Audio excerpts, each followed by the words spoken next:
And we should be live. See the reflection. Yeah, let's wait for your notification. So here we are, Tuesday, whatever the hell the date is. Doesn't matter. August 22nd with Myles Richmond and Turbo Nuts, of course. Myles, if anybody that doesn't know, is a badass on a dirt bike. He's just been out of the loop for a little while. I wouldn't go that far. What? Well, not out of the loop of riding. Probably not paying attention to stuff. Have you been riding? What's that? Have you been riding? No, I don't even actually own a bike anymore. Unfortunately, it's kind of sad to say, but no bikes for me. I kind of went trail riding a little bit.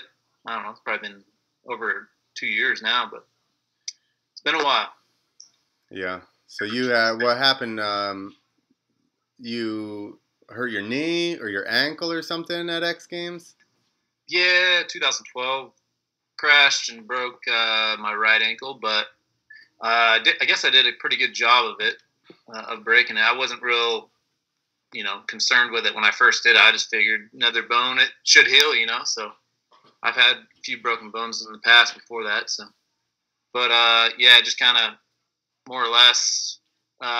Eventually had to get it fused, and it kind of healed more or less crooked. Like I walk kind of on the outside of my foot along the inside. So it just kind of is a weird, kind of feels like I'm always uncomfortable all the time. So try to go riding, and I was just, at that point I was getting older too. So it was like, I couldn't keep up with those guys anyways if I was 100% healthy. So I don't know about that. I think you're being modest, but we'll go with that. I'm kind of glad I got out of it now. I mean, just from watching X Games, like, that's insane what they're doing. Those are video game tricks. We used to do them on video games, and now you can actually, some guys can actually do them. So. Yeah. I'm not, I'm cool with bowing out when I did too, because I wasn't progressing and keeping up with everything anyway, so it kind of loses its fun, and I'm like, I don't want to do that.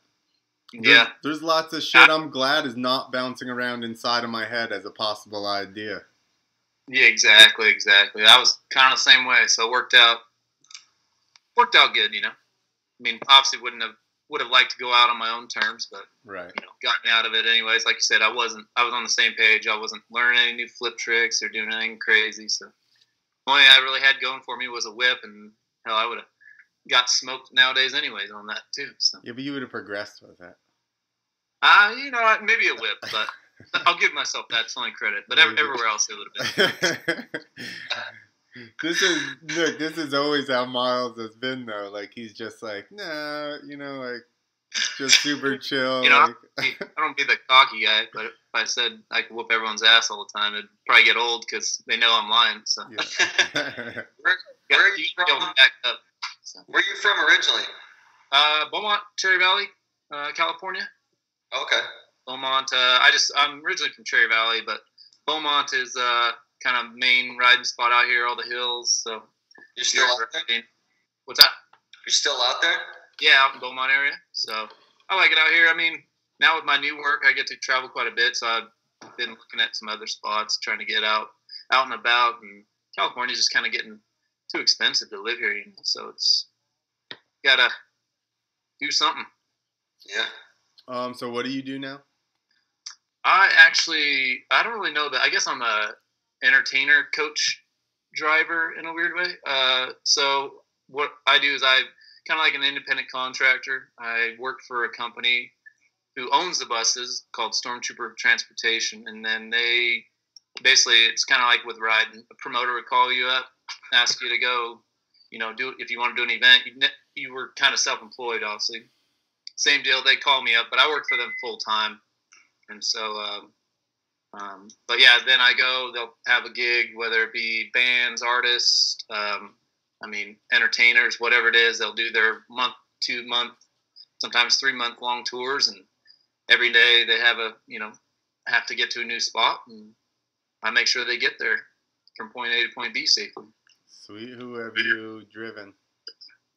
The last tour I did, Dancing with the Stars, that was like kind of a one-off deal. It was like the same thing that I'm used to, so it wasn't a big deal. It's just I'm used to driving bands and artists around, but it was cool. That was probably one of my favorite tours. Everything went smooth and people were nice. That's always a plus. And why does Dancing with the Stars travel? Like each show is I thought the same thing too, because I'm like, is it for the TV show? Yeah, that's what I'm confused.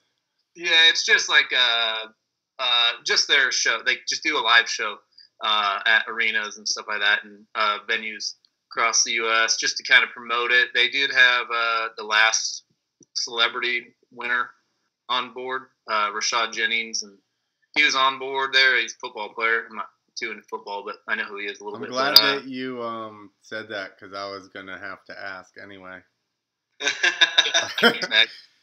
When I first heard his name, I'm like, who? But then all my buddies who are into football, they're like, you don't know who Rashad Jennings is? I'm like, I don't know. If it's not 2 wheels or 4 wheels, I don't know much about it. So, but yeah, no. And then all the professional dancers are on there. They just, like I said, they just put on a show. It's basically a bunch of older ladies that are into that show. So there's so many like middle-aged women surrounding the buses, and usually for bands, I'm kind of more used to like the little girly pop kind of star, the girls, smaller, younger generation out there waiting around the tour bus. But now this time it was older women with their daughter showing them the way, I guess. So how does that work? Does anybody stay on the bus? Yeah, they stay on it. So their shows, like Dance with the Stars, the last one, it was all their shows usually start about 7:30, 8 o'clock at night. The shows are usually done, I don't know, 9:30, and then just depends on like the kind of the drive we do. We can go anywhere. One night we might get going at 10 o'clock at night, or the next night we might get going at 2 in the morning. It just depends on how far we have to go. But I start driving, they go to bed or party or whatever the heck they want to do. And I just drive all the way to the next venue. I park up, and then I get a hotel room every single day, which is nice, because if I had to stay on that bus with random people I don't know, let alone just anyone on that bus for that amount of time, I'd go nuts. So yeah, that'd be like doing time, drive it, and then just bunk and sleep. Like there's people out there. There's these smaller bands. They just kind of get a buddy. I mean, hell, we've all kind of done it too, just riding dirt bikes and stuff, traveling to events. I know Clint's definitely done it, probably. So I mean, you just drive all night, you get your rest in wherever, and then unpack your bike and ride. So yeah, dude, we drove. We had a box van and pulled the landing, and then it was set up to stay in. So I literally was in that box van for like 4 months or something. Brutal, I mean, looking back on those times, it's like they're fun, just to do. But when you're doing them, it's rough. So. Yeah, it gets old for sure. And then you're just like, dude, the circus is gnarly. Like, I wasn't committed enough. You're like, better just commit to living at the circus. Like, you are. Are those ramp to ramp shows there for the circus that I think Whacker and stuff was doing? Yeah, exactly. All right.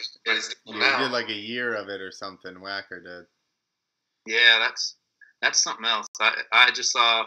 I actually didn't see too much of it. I saw a few things that Whacker did post of that, but I saw the famous clip of. I think it was famous. The only one I really saw from the circus. Josh. Like, jumping and hitting the cable or something in the air. Yep. So who was that? Josh Hedford. He's bad on the bike, dude. You know who that is? It's Scott Murray's stepson. Who's Anthony Murray? No, Scott Murray, double flip Murray, Garden Gloves. Oh, the gloves? Yeah. Oh, no way! I didn't. It's a small world. Yeah. So it's his. I think it's his stepson. Really good. What's that? Josh, he's super. Like, I thought he was done after that whole thing, and now he's back and he's got all the flip tricks, and I think he did some stuff in Europe. Yeah, he did like monster jams over there or something, I think. Yeah. Nice. Yeah, it's hard to keep up. There's like a lot of new riders too. Like, I mean, I try to keep up. I'm obviously a fan of the sport and stuff, but yeah, there's a lot of new guys that I'm like, they come in and they're doing crazier tricks than I ever was, and I'm like, who is it? Where'd this kid come from? So yeah. Well, I like the the new Varillo or whatever they call it for X Fighters, where they have the new rider. Oh, And it's yeah. like, I did that. it's like we all know who these guys are. Like, we've been seeing them on the internet for, you know what I mean, a long time. They act like they're new. But I guess, like, to that scene, maybe. I think I would keep up with it more, but when MTX was still around, the message board there, you know, and like kind of get your updates on everyone, and then then you got people coming in. New kids can go and just post their photos on them, you know, and that's kind of where I learned about most of them. But nowadays, it's like not too much of an outlet for freestyle. No, that stuff that fell off, unfortunately. Yeah, exactly. Chuck is bringing the making the Instagram, pulling all those pictures out of there, which is awesome. Yeah, he's been kind of blast from the past on a couple of those, which is cool. Because you got to figure from everything everybody posted on there, he's got to have like tons and tons and tons of crazy photos. Oh, for sure. Yeah.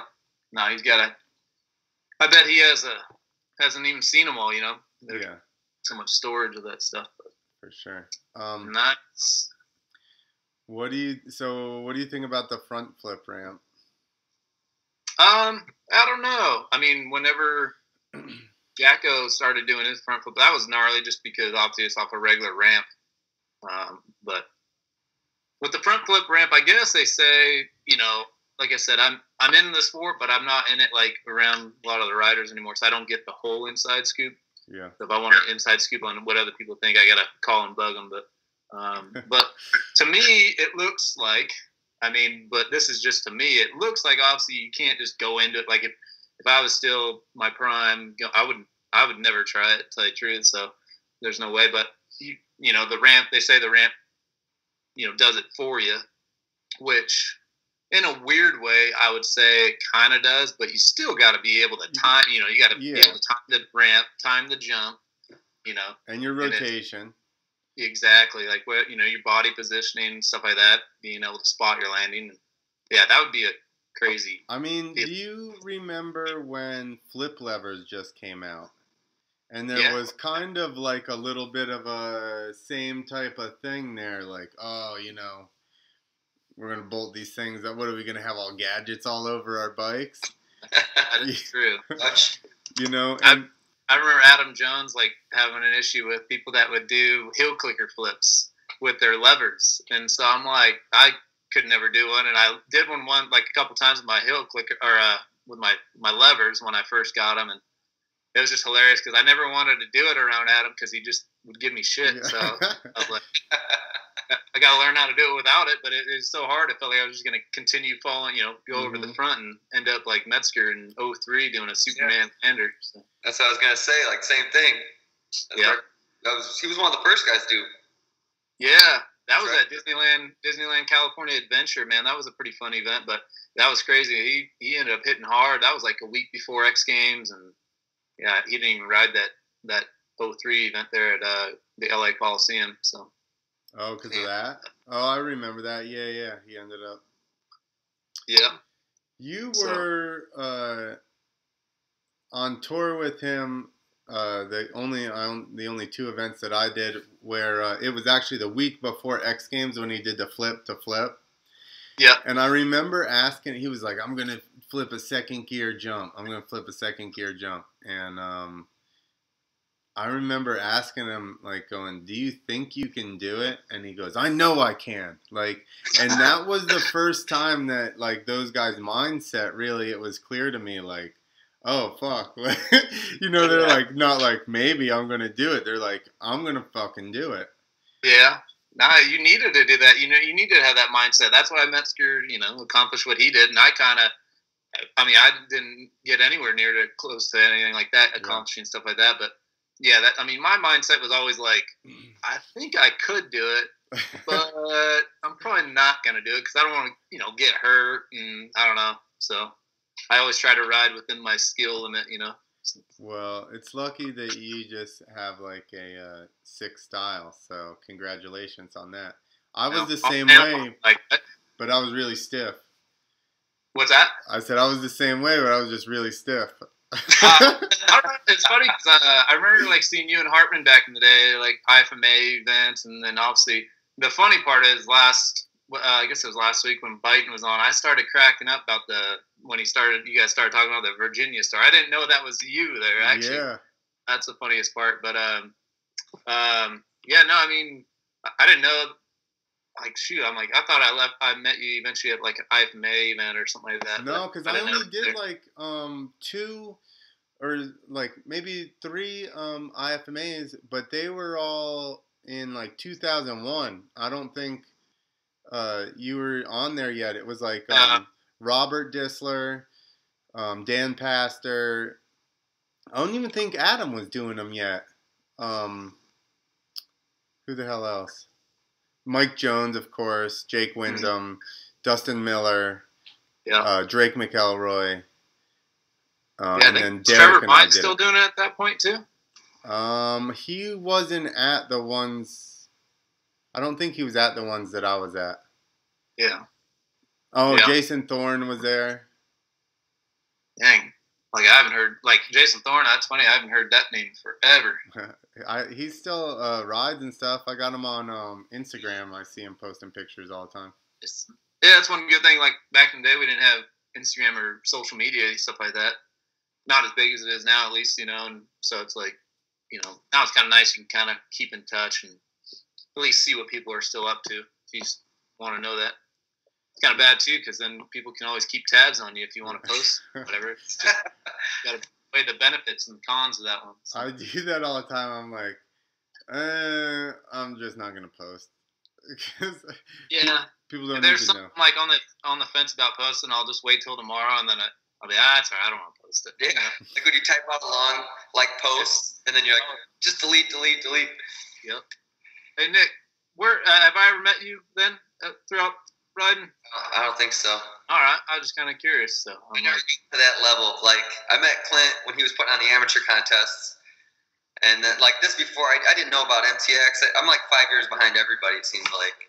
So my tricks were 5 years behind everybody 5 years ago, and somehow I was able to carry that on to a couple years of doing shows, and now me and Clint are internet buddies. Nice. We e-drink. Yeah, I'm gonna ask how you guys know each other. Yeah, we did the contest, and Nick, I think, won the amateur class one year. Oh, okay. Yeah. And then we started hiring him for shows and stuff because he was fun to hang out with and could ride. So we're like, that always helps. Yeah. That was the thing of those contests, was that it was more so getting in to meet a bunch of other people, because now you have people to ride with. Sometimes you get hired for shows or whatever. So it was more like a meet and greet type of thing. The problem is that freestyle is so spread out that people would come from really long, far ways to come and do it. Yeah, that is true. Yeah. We came from Chicago to Dallas to do that. Dang. Georgia too.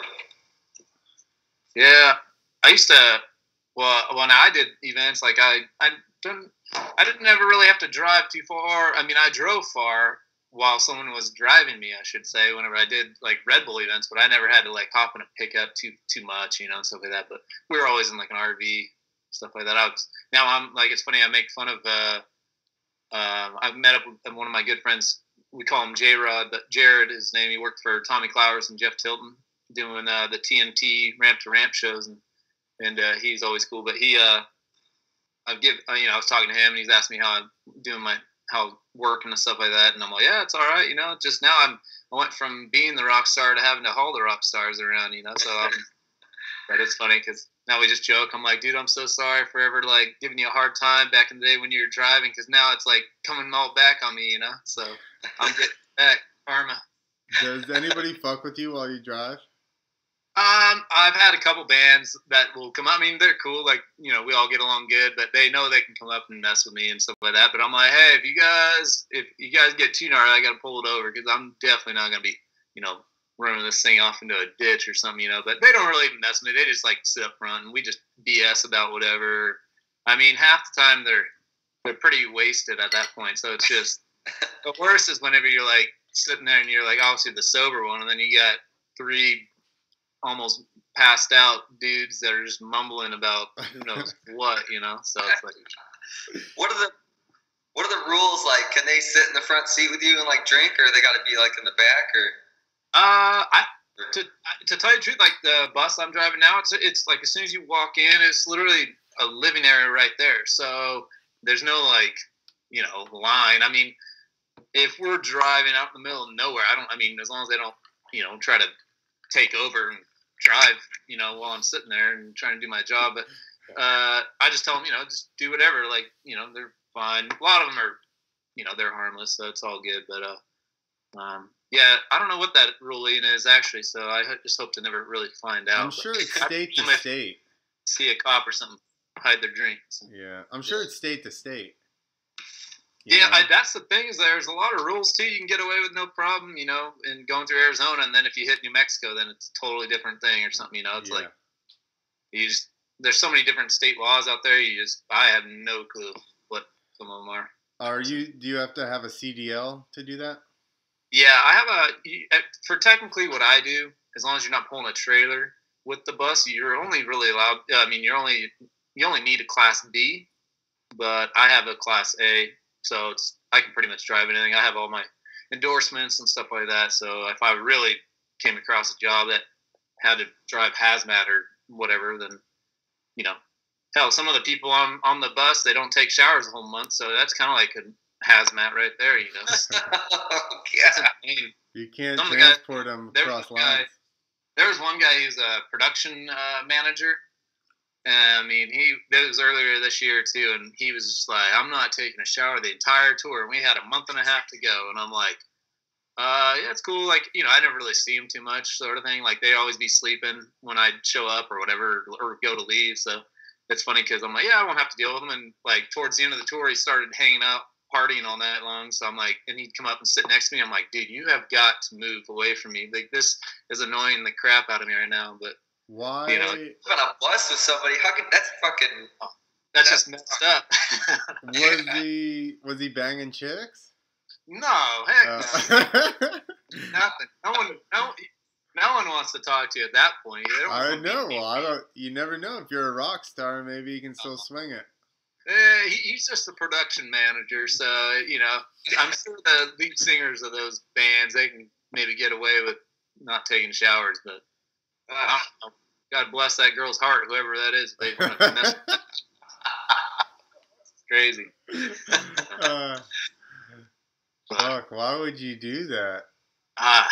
Like I said, I mean, it's funny too, because like coming from all moto dudes, and I don't know, like, I mean, we growing up, man, I was a shy kid, you know, like sort of thing, especially when I got thrown in with Burnett and the freestylemx.com tour. I was in between my junior and senior year, you know, like we had summer off, and all summer long I was in an RV or motorhome with these guys. I don't know, like they mess with each other, and you know, I always got so much shit just because I was kind of the youngest too when I got into it.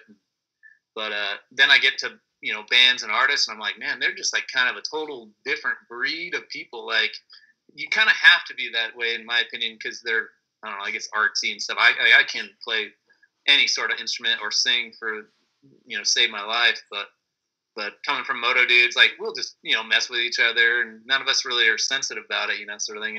And some of those guys for bands and artists, you like, they need to like relax a little bit. They're crazy. So really, I would have figured they'd been similar kind of. No, how are they writing all these love songs, Nick? They're very sensitive. I should say not everyone, but there's been definitely bands. But there was one band that kind of felt like more moto guys. It was Parkway Drive. They're all actually big fans of a lot of the moto dudes. Adam Jones, Mike Mason. They all know about them too. So they met up with them in Europe or something for some events. And then I had another band, Escape the Fate, driving them around. And actually, Cam Sinclair is a huge fan of Escape the Fate. And we were in Minneapolis, and the tour manager comes up to me, and he's like, "Hey, Nitro Circus gonna, like, the tour manager just hit me up, and they want to come see our show, and they want to see if we want to swap tickets." So I'm like, "What?" So I like Bo and Bamberg and Adam Jones were on that, and so I still talk to them quite a bit. And so I hit them up. I'm like, you guys are in Minneapolis? And so I looked up where their venue was. It was literally 2 blocks from where I was. So it was kind of fun. I got to take, I don't know, all the Escape the Fate guys over to watch Nitro Circus practice, and then vice versa. They all came over. Even Pastrana was like, he came over to watch their I don't know, a pre-show practice or sound check. You think I'd know that by now. Yeah, really. That's pretty cool. Yeah, it was kind of fun. Get to mix the 2 worlds. You know, kind of. Even though I'm not really into them, I don't obviously ride anymore. It's kind of fun. I still get to meet up with guys like that and see them. And it's kind of like almost like the old school or old ways. Like I would never see you, Clint, unless we were at an event, really. You know, so it's kind of almost the same way nowadays. So I run into people here and there and try to have a beer with them. So yeah. I was thinking about like Matt was like, you got a beer gut or whatever, and I was like thinking about it, and I'm like, I guess if you don't live around me, you don't know that I work out all the time because I don't post that shit. And anybody from the freestyle world, whenever I run into them, we party. So I'm sure that they just, like, I haven't seen you in how long, and we party. So I'm sure everybody thinks that I'm just fucking raging alcoholic all the time. Oh, sure. Yeah, no, I agree. That is a good point, because anytime, like right now, like I just saw Biden, you know, out in Kansas, and before that, like he actually came up to Dallas. He lives right there outside of Dallas, Fort Worth, and I was there with a band earlier in the year, and I was going to be there for 2 days, so I didn't have anything to do the next day, and I'm like, you guys want to come up? We can watch the show and stuff. So of course I'm like taking photos with them, you know, and it's like we're just out drinking, and everyone's like, man, do you ever drive, or I mean, do you actually work? I'm all, yeah, dude, I'm working all the time.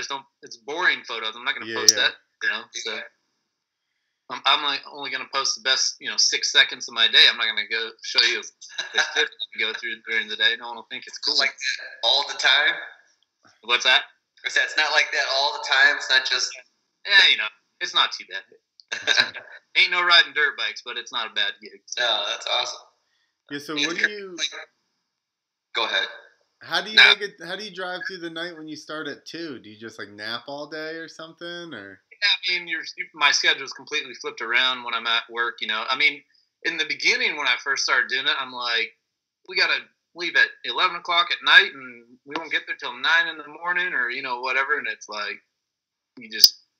At first, it was like kind of a struggle. You just got to power through it. And I eat so many sunflower seeds now; it's insane. But when I'm home, if I'm home chilling, or if I'm just hanging out, I don't want any sunflower seeds. But when I start driving, it's just something to do. So I just get on. But nowadays, I'm actually pretty good with schedule. But yeah, you just get parked up. Usually, they want to get it depends on the band. They usually like to get going after the show, or sometimes they'll want to party afterwards at downtown bars. So at that point, I'm just sleeping until bus call, wake up, whether it be 12 or 2 in the morning, get up, get driving, and then I usually get parked up, 9, 10 in the morning, somewhere around there, and then I have kind of all day to kind of do whatever, and I usually go to bed, 4, 5, 6 in the afternoon. It just depends on what time I got to get up.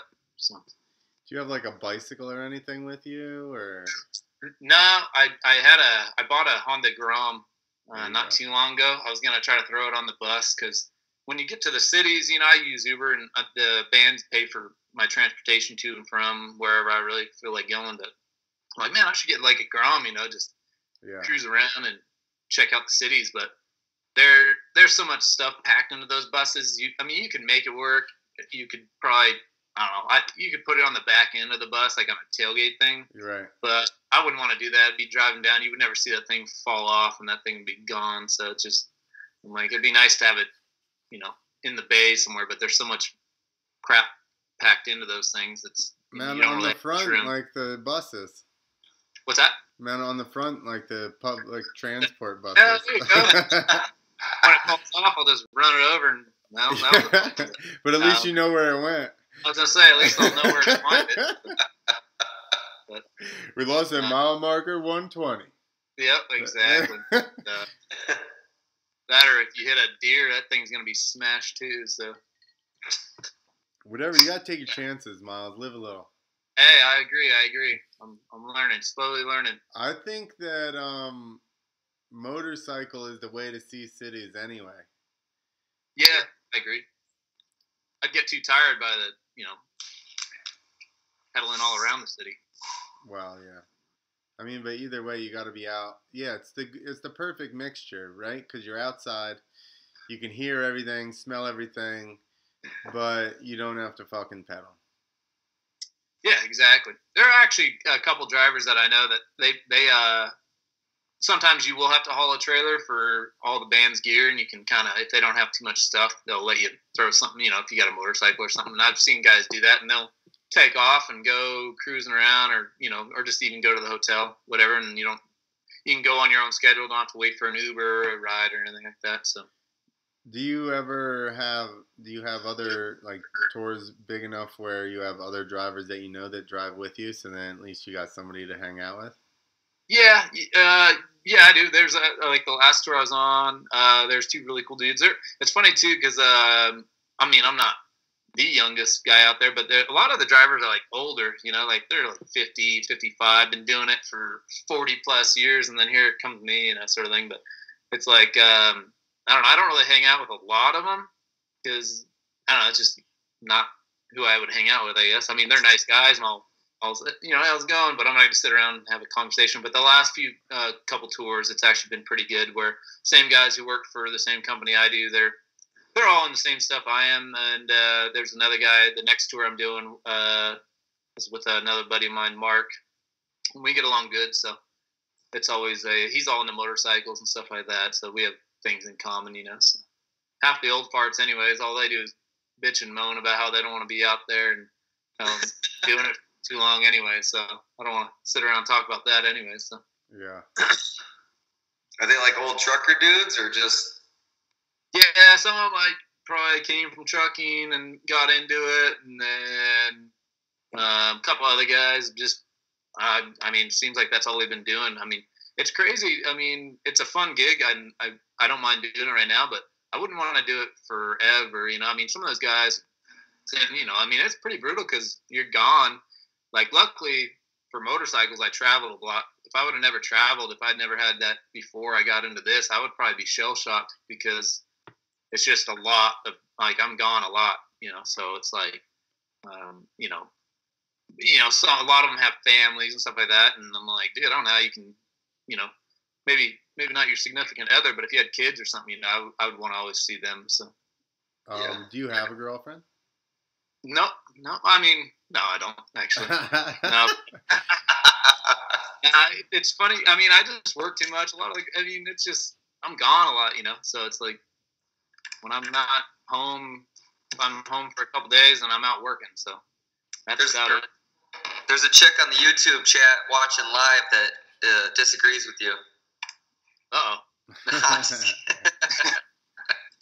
I told her not to watch. I told her I was going to be...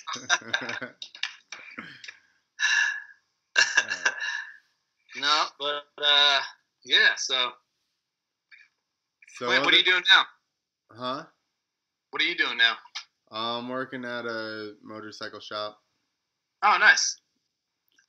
I guess so. That I was trying to get into something like that whenever I kind of got hurt and knew I probably wasn't going to be riding anymore. So I was like, motorcycles is what I'm into. But at the end of the day, it's like, man, it's tough, like getting into there, and plus all the guys. Unless you're some magic at graphic design, stuff like that, then that'd be cool. But when it comes to computers, I have no clue. Really? I can navigate around the computer, but when you want me to design a T-shirt or some gear or something, that'd be impossible. I could make some stick figure gear or something. I did a little bit of that stuff. It's just not very good, but I'm just working on dirt bikes or motorcycles, all kinds of. Actually, we do all kinds of stuff. He takes whatever. Like I did brakes on a trailer today. Had to replace the whole like brake setup and everything. Yeah. But normally I end up working on. I get to test drive everything, so I've gotten to ride a bunch of sweet street bikes. Have you test driven the Polaris Slingshot? I have not. Oh, that would be kind of fun, but. What kind of street bikes then mainly? Like regular crotch rocket sort of thing? Yeah, well, so there was it wasn't a Hayabusa, it was a, Ninja 1400 or some shit like that with a turbo on it. Oh. You need a turbo on those things. Yeah. You need that. I don't know. You have to have a special license to go buy that thing, or just a motorcycle license? No, he made it. I feel like you would need like a, go through a safe. I mean, obviously you do. If you get your license, you need to probably do this. Yeah, actually, in California, I don't think you do have to go do a safety course or nothing. But Yeah. It's easy to get a bike license, dude. That's what's scary. So exactly. I watch people leave the parking lot all day, and I'm just like, we call it the JPR Clutch Slippers Motorcycle Club. Because everybody's just like, I'm like, I don't think that guy ever let the clutch out completely, all the way down the entire road. Oh, man. Hey, man, you Put a gotta zip break tie on. it Can't. in. It's just gonna. So can anyone just go buy a bike? Do you have to show a license that you actually have your license? I don't know. That's a good question. I don't think so. I've never. I mean, I bought my Honda Grom, and then you're supposed to offside road on the road. I just had my permit at the time. I didn't even really get around. I wanted to go borrow a bigger bike to get my M1 license. Otherwise, you'd get an M2 if I just take it on the Grom. Plus, you look silly showing up to. Then they were like, "Look at this guy. He probably really doesn't know how to ride." But I never went and got my license, and I kind of wish I would have just got it, but I never did. But I had my permit, and I never had to show any proof or anything that I had my license or permit or nothing. So. But you did buy a Grom. I did buy one, yeah. But I mean, my point is, I think that if you buy like a Gixxer or some shit like that, like I'm pretty sure. Yeah. I feel like they'd sell you anything. Like, I feel like if you got the cash ready there in hand, they might have to, we'll figure it out. That's your problem at that point. I mean, can you buy a car without a license? I guess probably not because they got to run your credit. But yeah, that's true. I don't know. I think you do have to show your license when you. I think I've always shown mine. But yeah, it's funny because I had that Grom and the battery. Went dead. I was gone for so long, so I come home. I wanted to go for a spin, and I was like, I was gonna just charge it, but then at that point, I was like, I'll just go grab another one, and kind of swap it out or whatever. Have one charging when I'm gone or whatever. And it's funny because I went down with this girl. It was kind of actually a buddy of mine. Ended up like dating her for a little bit, but she was working at the shop there in the parts department. And I go in there and I'm like, oh yeah, I need to get a battery. And she's like, all right, what for what vehicle? I'm like, oh, it's a Honda Grom like that. And she like. Looks at me like pussy. Like I had to look up a Honda Grom because she was all into riding, dirt bikes and big bikes and stuff like that. And did she know who you were? No, she didn't. But eventually, whenever she started dating my buddy, then I met her and I'm like, hey, you look familiar. I'm like, were you working down at the motorcycle shop? She's like, oh yeah. And I'm like, yeah, I came in there, looking for a battery for a Grom. And she's like, oh yeah, that's right. I was wondering like. This guy probably can't even ride, And she's like, oh, obviously, I'll let you have a pass. I'm like, well, I still can't ride very good, but I used to do it. It's just funny because, I got the funniest looks riding that thing around, like downtown. Like thing would maybe do 55 tops, downhill with a tailwind, So it's just I felt like Dumb and Dumber when they're going up that hill, and I'm like, one day I was going up this hill, and it's like 55 going up this hill, and I'm like, the bike can barely even do 55 on flat ground. So I just try to get a run for. How many cc is a Grom? 125. 125. I'm looking at one right now. I don't think I've ever even seen one. The dude at work has one. They're pretty fun. I ended up actually selling it. I just never rode it. It just sat. It only had like 300 miles. So I was like, shoot, I'll just get rid of it. But looks fun. No, it was fun to rip around. Like if I lived more in a city or something like that, it'd be worth it because. Speed limit's more closer to 30, 40 miles an hour, somewhere around there. It'd be perfect. But out in the hills, out in the country, it's like, man, you gotta be pinned the whole time. And like I said, I felt like Dumb and Dumber holding up traffic. I'm like waving at people. Here's a good story. When I got my motorcycle license, I only waited which I've never even owned a motorcycle still to this day, a street bike. And but as soon as I got my driver's license, you have to wait 6 months or something before you can go and take the driver's test in New Jersey. Yeah. So I waited the 6 months. As soon as I was eligible, I went for the motorcycle test. My dad worked at a Harley shop, and they also sold Urals, which is basically an exact replica of like a 1930 something BMW, like the bikes that Germany rode in the war. Like it's an exact replica of that. They shift like shit and everything. They make them exactly like that. So the owner of the shop was driving that, and I was driving his Harley, and I was going to take the test on the Ural. Well, it broke down like a mile away. The bike I was driving was a Softail, a Harley Softail with a Springer front end, 1340 cc's. And so the fucking Ural breaks down. I've ridden this bike for like a mile before that thing broke down. He drives us the rest of the way to the test, and then I take it. I'm 17. I take it on this fucking huge like Springer front end Sportster, and the dude's just staring at me like, okay. And I passed it. My dad was like, we didn't think you were going to pass. And I was like, come on. That's Todd Potter. He told me like he has like an Enduro when he went, or he borrowed it from someone basically. But he's like, if you go do it on an Enduro, because most similar to a dirt bike, don't go in there on a chopper or something, But he went in there and he did everything perfect, and the guy's like, all right, he's obviously you how to ride, and he goes out of there like doing his slow wheelies, like just like get out of here, you pass. He should have faked you down something. Yeah, rode a big hill, fake you down, fucking wheelie out. Yeah, if anyone were to do that, I'd be like, check, they got it. You can sign off. Yeah, that guy has the most control over a dirt bike out of anybody I've ever seen. Like as far as Potter, as far as just just riding the fucking thing around. Like, I remember being at the first time I was really around him was Dew Tour, and he didn't even have a helmet on or anything. He was just in his street clothes, and he comes out on the course, and he's riding up the ramps and endoing and going back out of them and shit, and just rode around the whole course, like doing endos down landings, and I'm just like, this fucking guy is amazing. What the fuck?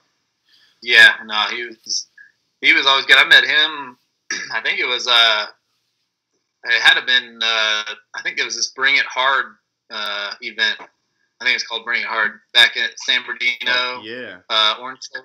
And so I think it was there or somewhere else.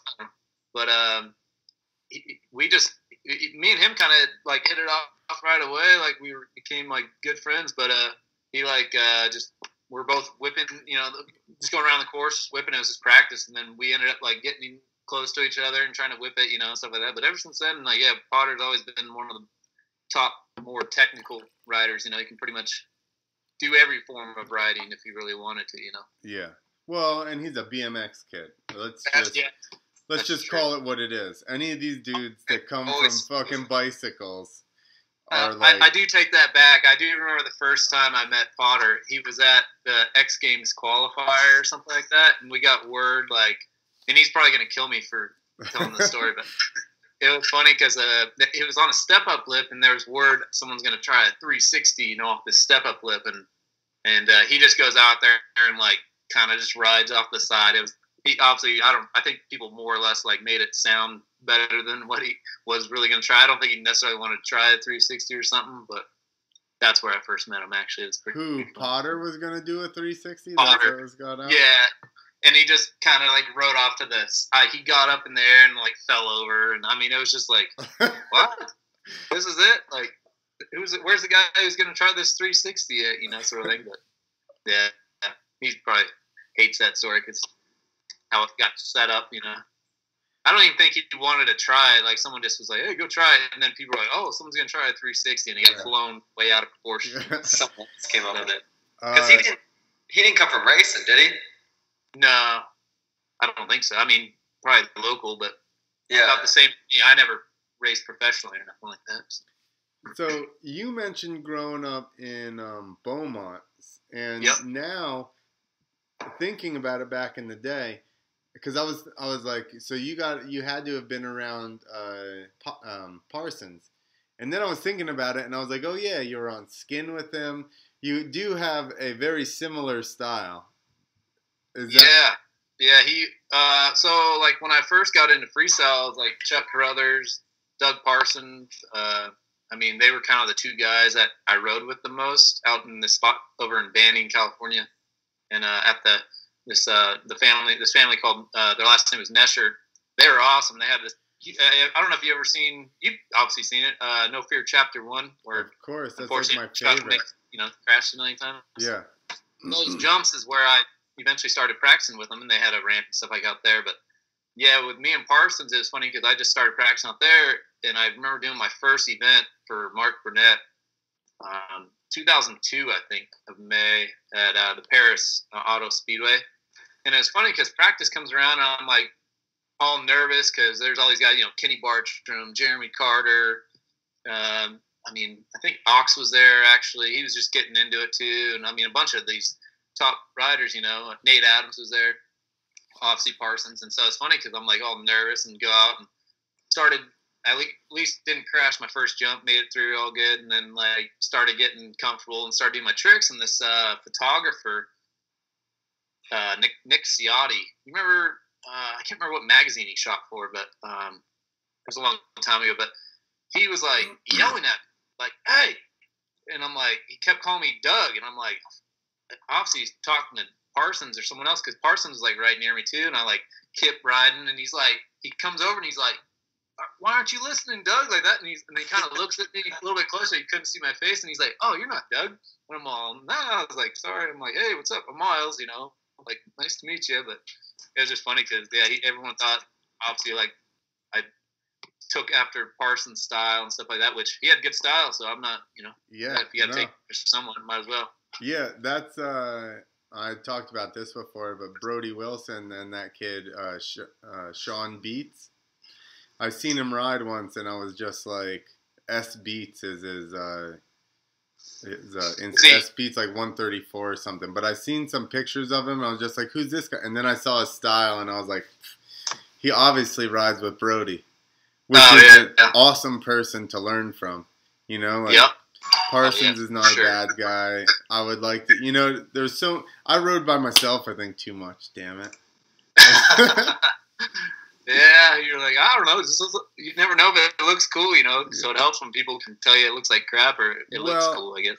I even think a step further, like, if you watch somebody and you admire their style, like, you automatically tend to take on those traits, Yeah, I don't know. I remember first riding like two with Parsons. Like, I mean, obviously he had a really good style, and he was by that point he was already kind of established in the freestyle world. But I never really went riding trying to make myself look like him. No, I'm not saying that you actually consciously tried to, but it's like an unconscious thing.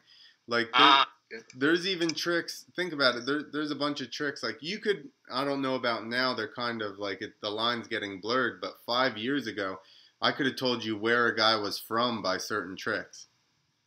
Cause like over here, dudes would do one hand indie to rock solid. Does anybody out in Reno or California do that? No, that's like a totally East Coast trick. Really? And even the way that people do tricks, certain styles, like, is regional to some extent. Just because you learn off of people that you actually get to ride with and watch. Yeah. Yeah, that's true, because, like, they're probably a certain group or whatever, like, say, the Reno boys, they'll like, one of them will learn a trick, and then they'll all start learning it, and then by the time it gets, out, whatever, then you don't see it on the East Coast, and then by the time everyone has enough time to learn it, then you'll see it all over. But right now it's blending, but a couple of years ago it was a little bit by region. Like you could tell groups of people that rode together because they had either similar tricks or similar types of styles.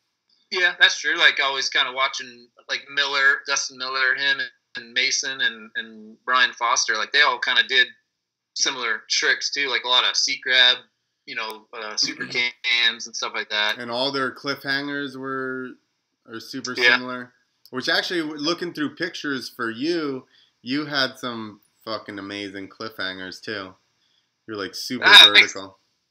I always liked doing that trick. It was kind of fun. I ended up learn how to do it, like where you could do cliffhanger and then land, like no hander lander sort of thing. So I crashed a couple times doing that though. I was gonna say that always seems like real sketchy. Yeah, because you kind of come down, and you like just land right on your butt, and you hope your feet are on your pegs and don't kick your bars or anything, hit your bars coming out. But yeah, so once I got into these new Fox boots, though, like I started wearing the newer Fox boots when they first came out, right before I crashed. Like I couldn't really do them. It felt like you couldn't grip the forks, the top triple clamp there underneath the bars very well. So I kind of didn't do them towards the end of my career.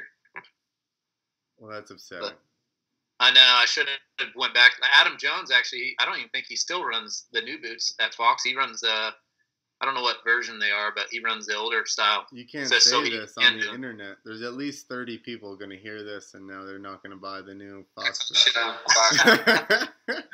I know. I shouldn't be talking crap on Fox boots. No, the boots are good. You can't do cliffhangers. If you don't do cliffhangers, you're good. Don't worry about it. Don't buy the boots. See, that's where Clint's talking about like how you pick up people's style, like, and you don't even realize it. I think I watched Mike Jones too much. So my number plate like zip tied in and all that, I do cliffhangers, and my foot's on the end of my grip, and like I wouldn't even grip it hardly half the time. Mike Jones' feet never touched his fucking forks. Let me tell you. I see like his toe catch the his where your bar end would be on a BMX bike, like hanging on barely. Yeah, he would just kick his bars back into his hands. See, I think I watched that and inadvertently picked that up.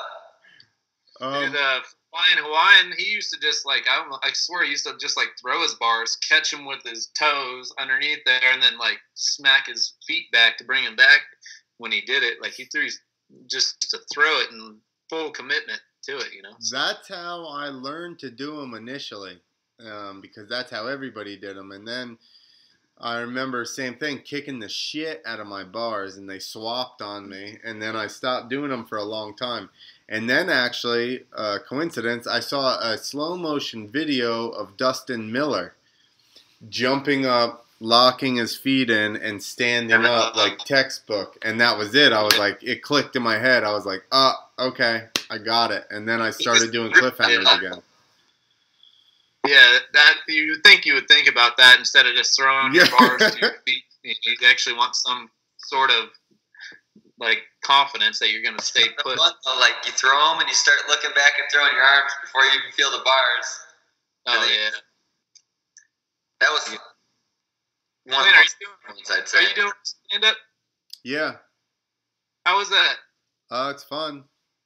I just did some. It seemed like it'd be more nerve wracking than any sort of dirt bike related stuff whatsoever. That's the first set that I ever wrote. That's what it was about, is everybody saying that. And I'm like, yeah, but when you do freestyle motocross, you measure everything in worst case scenario, right? In worst case scenario comedy, I sweat profusely in front of a bunch of strangers. That's just like eating really hot wings at the wing house or whatever. Yeah. I'm going to be dripping sweat. So it's fine. It doesn't end up with me having $20,000 worth of medical bills. That's true. I guess the worst that's going to happen, you're just going to get embarrassed and laughed off stage. Which, shoot, I did that. I've done that throughout my career. When we go out to the bars or something, out after parties. So it's you're smart. You're at least getting paid just in case that happens. Well, not yet. I'm still working my way in. Yeah, in a couple weeks, I got a show where I'm hosting, and I'll get paid. Oh. So that'll be my first paying gig. But, yeah, I don't know. It's fun. I needed to... 9 to 5s drive me kind of nuts. So... Huh? I said mix it up. That's good. Yeah, exactly. So hopefully... And then same thing, like you said with the driving, I would still have the opportunity to travel.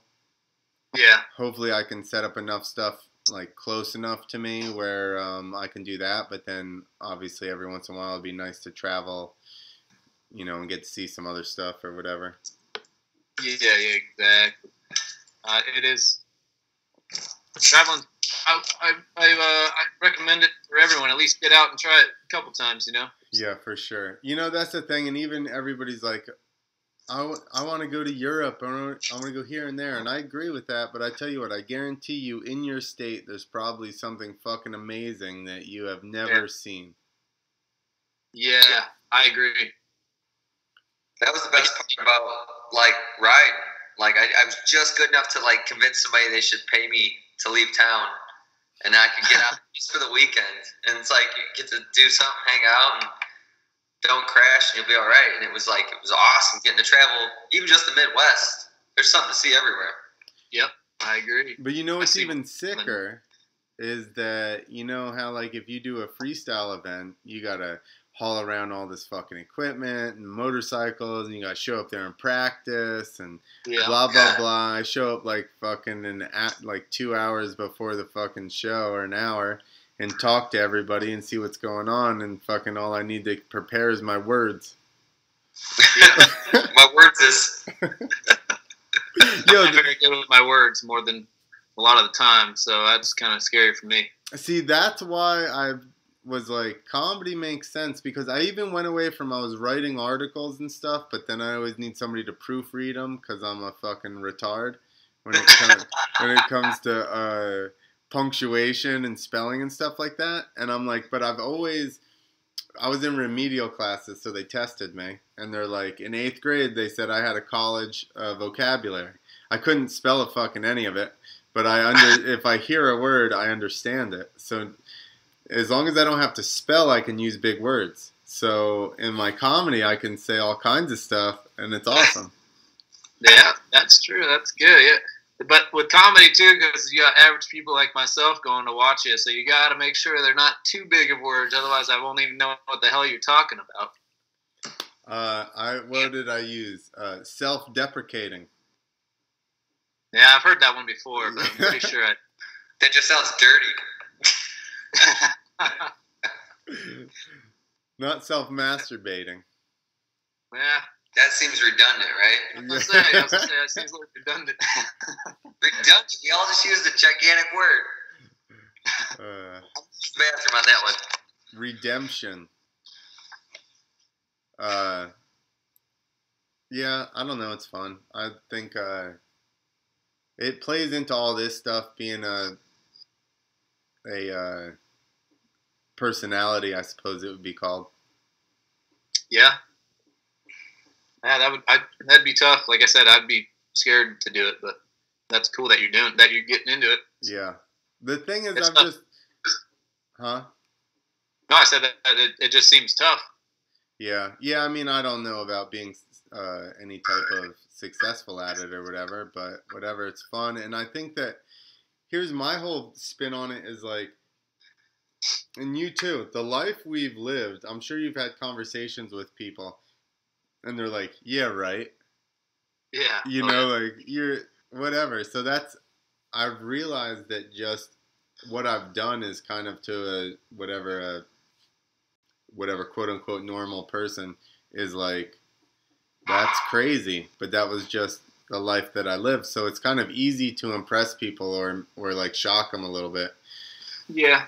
Yeah, because you don't really realize how lucky we've been to see the things we've done, and when we get paid at the time, to go do it, and even now I still get to go see a lot of cool stuff, and I'm there for work. I mean, obviously I got to do a lot more than make sure my bike's ready to roll and me, but I still have a lot of time to go see stuff, and I'm there getting paid to do it, so it's a pretty sweet deal. But I swear, throughout my whole entire career, I was trying to think about it, but the craziest story to this date throughout my entire career was the one that you and Byton kind of got into there in Virginia. Like nothing, that was the peak. Nothing has ever in my whole riding career ever come close to that story. Yeah. Or like what happened. I'll have to tell you one time, Nick, the whole. I know, I gotta listen to this now because I got kicked off the damn. Yeah. I missed all this. There's too many people around the name to talk. It's just like. Oh, man. Like, it's so funny because I texted Byton when I was watching you guys there last week, and I'm like, dude, just tell the story. Just leave out the names, And now it's like, now I'm here. I'm like, shoot, I don't want to tell it, Yeah. No, that's a gnarly one. One, I wasn't even in the whole deal. I just saw majority of it on video the next morning or that night or something. I don't even know what it was. It was the next day at least, because we had that video. I think Doug came up to Kyle the next day and was like, "Listen, yeah, on videotape." Oh yeah, Not like yeah, no, a mini DV, like a little mini DV. Yep. Somebody was committed to get that footage. Yeah, that was Kyle. He was filming no matter what. He was rolling. It's a good thing that like phones were. I mean, for at least more important roles in that video, it's not like nowadays where people just would have been like take their phone out, and film the heck out of it. I just remember coming over because, like I said, like we did that show there, going up to do autographs. Then the characters in that eventually made the story, they were going through the autograph line, and so then we all went down, and the lights were still on. It was like perfect weather, and we're all like, let's go ride some more. We're all riding. Eventually, like, we were out there riding for over an hour probably, and I just remember seeing some of the guys, like, eventually pull over and park their bikes, and everyone just, usually at the end of the night, people would park their bikes, but they'd go to their own, like, we had 2 motorhomes, and everyone was just going into this one motorhome. I'm like, what the hell's going on? Pretty soon I look around, I'm the last one riding. I'm like, where is everyone? So that's whenever I parked my bike and had to go try to look through the curtains, see what was going on. I think you and Rourke were the last 2 riding, just about. Yeah. Well, Rourke, I came over, and they used to call me Babyface on Eric Apple. I think Eric Apple started that thing, but he's like, everyone called me Babyface. And I remember coming over, and I, like, go to open the door, and, like, it was, like, I don't know if it was locked or whatnot, but all of a sudden, someone opens it, and it was Rourke, and he's like, sorry, Babyface, you're too young for this stuff, or like that. I'm like, what? I'm like, what's going on?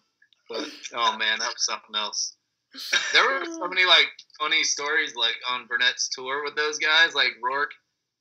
One story that I can tell the names, and then everything's fine. But Rourke, he was a pretty chill dude, like, back in the day, I mean, he didn't want to get on his bad side. He was always a big dude, sort of thing, and I wouldn't want to piss him off, even to this day, let alone back then. He seems, though, like you'd really have to push him pretty far. Like, he kind of just laughs at shit. Yeah, no, he was always super chill, but that's why he was one of those guys that when he did get pissed off, you better watch out. But he ended up, and I don't even know where this guy is anymore. Matt Kniezek. Yeah, I think we were talking about him too, and Steve Elrod. Yep, they were all on that tour with me and stuff. And one night, I actually, like, flew back into the tour or something, and I go to get on the motorhome, and I look over, and because Matt, I think he was on my motorhome or something like that, along with Chris Rourke, and Matt's not in his, like, bunk or whatever. And the next morning, I wake up, and here he comes out of the woods, like, with a blanket and pillow and shit. And I'm like, what the hell happened? And later on, I found out a story, like, Kniezek just, I don't know what he did, but he pissed Rourke off, and Rourke, like, wanted to beat his ass, and, like, he took off and slept in the woods that night, like, with bears and shit. He didn't want to even get close to Rourke at that point. It was like, oh, well, Kniezek was small from what I remember, right? What's that? He was kind of a smaller guy. Kniezek, I think I was, I don't know, back in the day, I was kind of small anyways, but, I mean, I'm still small, but he was definitely smaller than Rourke. That's all. Yeah. That's all I knew. So, we had another guy, like, on tour, Sinkai. I was actually going to bring him up, because at the end of my first video, we got footage of him beer bonging his own piss. Yeah. You guys were there, too? That's too funny.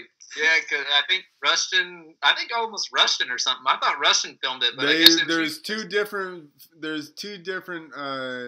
angles of it, and you can actually see Kyle, my camera guy, in Rushton's shot.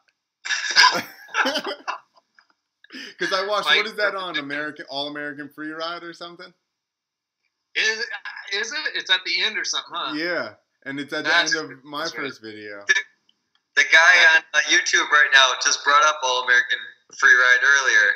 Yeah. Yeah. Because he said something else than that. And then he was talking about you riding at Potter's Place and something about Fitzland.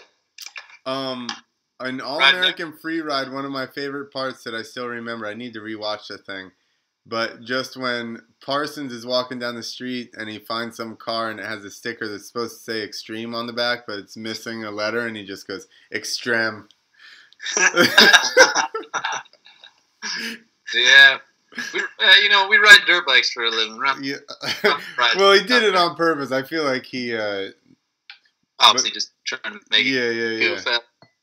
But it was good. Yeah. I was like... I actually hit up Parsons. He lives out in outside of Phoenix or something. I was there for work and hit him up, but he's kind of busy, couldn't make it out. But yeah, like that's why anywhere I go, like if I know people are close by me, if I have enough time, I always try to hit them up. So. Well, you make it out to New Jersey or New York?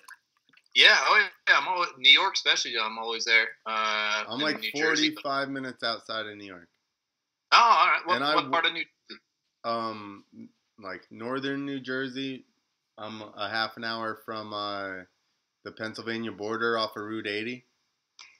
Oh, okay, cool. So, yeah. Well, yeah, I'm always in. I don't know. The Caucasus is a big area right there. I work. Yep. You know where this giant stadium is? Yep. I work like a mile and a half away from there. Oh, okay. So, that's good to know because I'm always there, and I'm pretty sure. I don't know if the next tour I'm on goes there, but I mean, I always end up there a couple times a year for sure. So. Yeah. So let me know. I try to hit up Berlou, Derek, or his younger brother, but Berlou's always out and about. Where the fuck is Goat at? I don't know. I mean, I just kind of same deal with Instagram. That's how we keep up with everyone. But he's got a little kid now, and yeah. So I don't know. But I hit him up. He was just. It's a bummer part with my schedule is I got to go to bed early, right? Pretty much when everyone's getting off work. So it's like, and then whenever I get there, I'm there all day, but they're usually working. So it's like hard to meet up unless I have a full day off or something. That's true. Yeah. So go through Chicago. We can act like we've known each other forever and go to the bar. I'm down. I'll be in Chicago. I got to be there for the start of this next tour in September, like the 6th or 7th. I'll be there. So. What is that, Riot Fest? What is it? It's Nickelback. Nickelback. I'd be like, guys, I can't do this. Hey, it all pays the same to me. It's actually for Nas, NAS, the old school rapper dude. Oh yeah, fuck, that's awesome. I didn't even know he was still around, to tell you the truth. So me neither, but he was awesome. What's that? Me neither, but he was awesome. Yeah, I mean, I can't name one song that he used to have, but I know I've heard him. So. For sure. I've heard. Well, if you're in town, dude, my sister works at a bar downtown, and if you get time, we get selfies. That would be amazing. I saw Doug Cossey. You were friends with him, right? Yep. I saw him last year, year before in Nashville. Yeah, I'm always down to meet up if I can. So cool. Can I take a bathroom break real quick? Yeah, go. You're like, no. Get out of here. What are we at? Let's talk some shit about this guy now. Yeah. What a loser. He's the worst. He's probably too far away. You can't hear it. It's fun. It's entertaining to us. Now it's just mean. What are you getting? Getting hit up, man. Is that your text machine? It's my computer that makes phone calls. How many people are watching? Are there a lot of people watching? Should I be nervous? I don't know. I've been talking to some guy, Danny D. Wayne. He says Clint says precipitation instead of rain. I don't know that this is a fact, like all across the board or not. Maybe it's happened. Maybe it's happened. I'm going to tell him. That's it. I'm going to have to sign on and slow our feed down. Talk shit back. I don't know if I'm spelling denial right, but I'm going to send it. I'm going to make it precipitate on YouTube chat. Don't make eyes precipitate. Are you on the? Are you watching yourself on YouTube, Myles? I have it up. Kind of see if there's anything on there. Myles, there's no way you washed your hands. No, I did not. I'm sorry. Oh, fuck. That's the best part. Like, my little guy will go to the bathroom and he's like, "Dad, we gotta wash your hands." I'm like, we gotta go. We gotta move. And then he's telling everybody wherever we're at, "But we gotta wash our hands. I'm like, "Stop talking to everybody." Oh yeah. I mean, I'm usually pretty good about it, but the worst is if people go go sit down or something. Get up and don't wash their hands. It's your computer. It's your beer. I don't give a shit. Yeah. Well, here's the thing. I brought this up to somebody. I was like, why are we washing our hands after we pee? Like, I'm not worried about touching stuff with my dick hands. I'm worried about touching my dick with other stuff hands. That doorknob's way grosser. Yeah, than my dick, for sure. Maybe not yours, but definitely grosser than mine. I can guarantee you the cleanest thing on me is going to be that thing. So I'm not going to promise you. I'm not going to promise you anything. But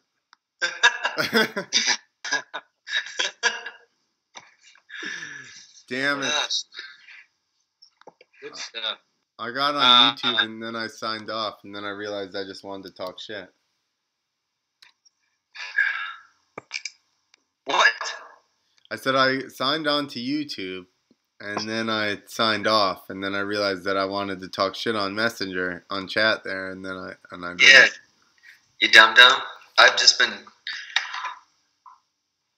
You're getting blocked again by my fucking web browser. How about that? The guy on YouTube just says, "Just run water to make it sound like you washed your hands."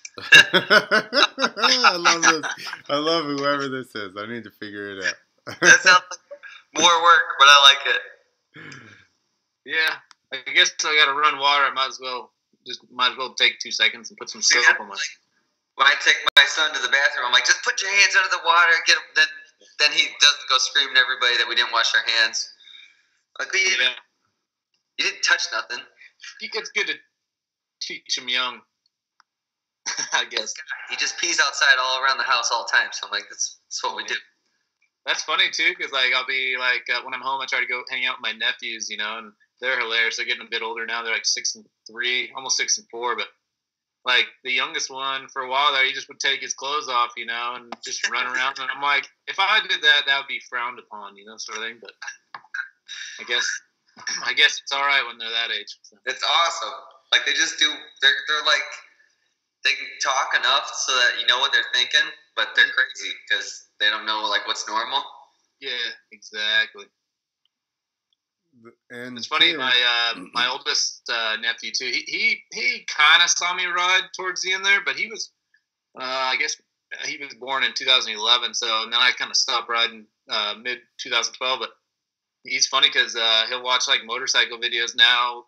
My youngest nephew, he's never even seen me ride, and he'll be like, they'll just see motorcycles, and they're like, "Myles, Uncle Mo," that sort of thing. So it's kind of cool that they, I don't know, knew that I used to ride, I guess. But yeah, we tried to get the oldest one on a bike, and it's funny. He rode around with training wheels for a while, and then he fell off it once, and that's it. He won't. They end up selling it, and he doesn't want anything to do with motorcycles. It's not too bad. I'm gonna give him a golf club or try to be his caddy or something. So. There you go. There you go. Are you a good golfer? Can you be his mentor? No. I could carry his clubs for him. That's about it. But hand him. But when it comes to the game, I'm not very good. Yeah, but you still need to be you need to use a 6-iron or some shit like that. Yeah, he even at his age, he'd probably tell me to shut up, Uncle Myles. I got this. Sort of thing. I'll be on Happy Gilmore where Shooter McGavin, he's like, I'm thinking his caddy's like, I'm thinking 3-wood. He's, oh yeah, he's, oh, give me an 8-iron or something like that, and he hits it right in the hole or something. He's like, oh yeah, 3-wood, huh? You're fired. Like this. Fired in quick time. I can't ever see you saying that.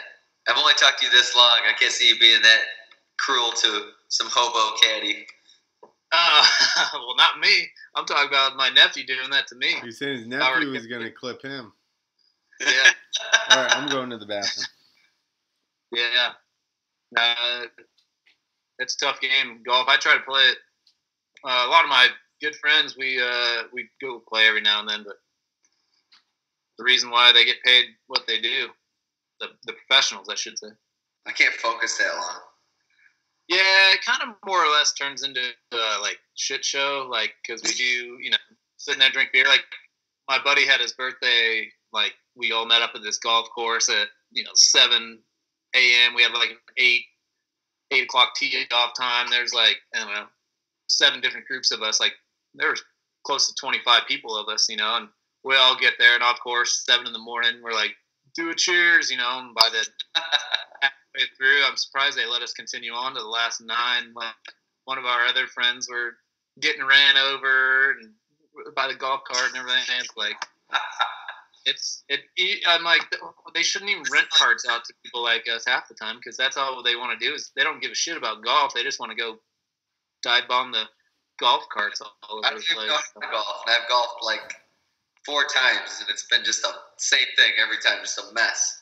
Yeah, don't worry. It'll stay about the same for the rest of your life. So. That's the goal, I would think. Yeah. The fun spot, I saw Bamberg up in Portland for work, and he took me out to play Top Golf. They have one of them Top Golf places. Driving range or whatever? Yeah, it's cool, though. I mean, I've never been to one, and they're pretty darn fun. Sit there, I mean, they're food. Yeah, you can go, like, I don't know, however many stories. There's 3 or 2 or whatever. I saw a guy that. Off the top? Off like the second story, he was drunk and he swung and it was on Instagram or something. Oh shoot! Yeah, you don't want to fall off. They must have had that. I mean, I guess did he fall in the net, because they got like nets like 10 feet out from the ledge. Somebody like Snapchatted it and then uploaded it, so that's all I saw was like the 20 seconds. Yeah, that's all. I'm like sitting there. I'm like, man, if you have too many beers, it might be a liability, or being on the top floor, sort of things. But yeah, that place is pretty fun. But they got different games. Bo's, he's pretty insane, man. He hits the ball like so far, like it's all the way to the fence line every single time. Like if he gets his driver out. But, really? Yeah, he's pretty good. Pretty good. I can barely hit the ball half the time. Yeah. I don't have much luck with it either. So. Nick, you need to get there and then drink, not drink and then go golf. Yep, I got 7 a.m. tee time, so I gotta have a few before I get out there. And it look like a sport like that. I can't. Baseball, fucking golf. I can't. I'm no good at it. Yeah, we gotta have the wheels and tires and throttle. Yeah, and that was a big trick. I convinced everybody that I could ride a dirt bike, and then I somehow pulled that one off for a few years. Yeah, there's still guys around that are doing it, like out and about pretty good, that don't really have the gnarly flip tricks, but they're staying busy, or somewhat at least, that I see in freestyle. Yeah, show-wise. Yeah, show-wise. Yeah, I mean, that's where I was in a niche like that, where I flipped and stuff, so it was like I got a bunch of shows, because that's all they want. They don't even want the... to pay somebody, I don't know, I guess it's, most people don't throw down that hard if they're not getting paid, you know what I mean? So they'll just do standard flip stuff. Javier is one of the few that no matter what, if you paid him to come do it, he's throwing pretty much most of his tricks.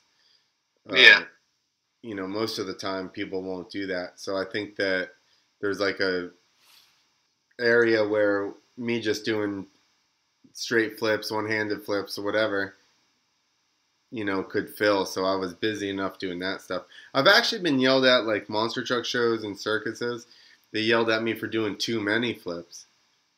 Oh, really? Some monster truck shows, yeah. Actually, a bunch of them, because they want to wait and build it up. Yeah. And if you do too many, then it looks too easy. But I'm like, I need to do a couple so that I can do some tricks. Like my first flip of the night's not going to be a fucking knack flip. Yeah, exactly. And so they're like, nah, too many. Yeah, that's old school now, Clint. Like you backflips in practice before you do your flip whips and fucking front flips. Yeah. Exactly. You're right.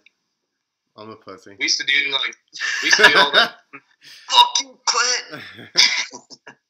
We used to do all like Tilton and Clower shows. Like we used to have a thing to where you just start off like, man, I think it was like I'd start off with like a hill clicker, like just build your whole tricks up to where, then you get to the end of the show and it's, you're doing your climax there. And so that's when you do the flips at the last deal. And they, but that was kind of towards back when it was like not everyone was flipping. So you can kind of get away with it.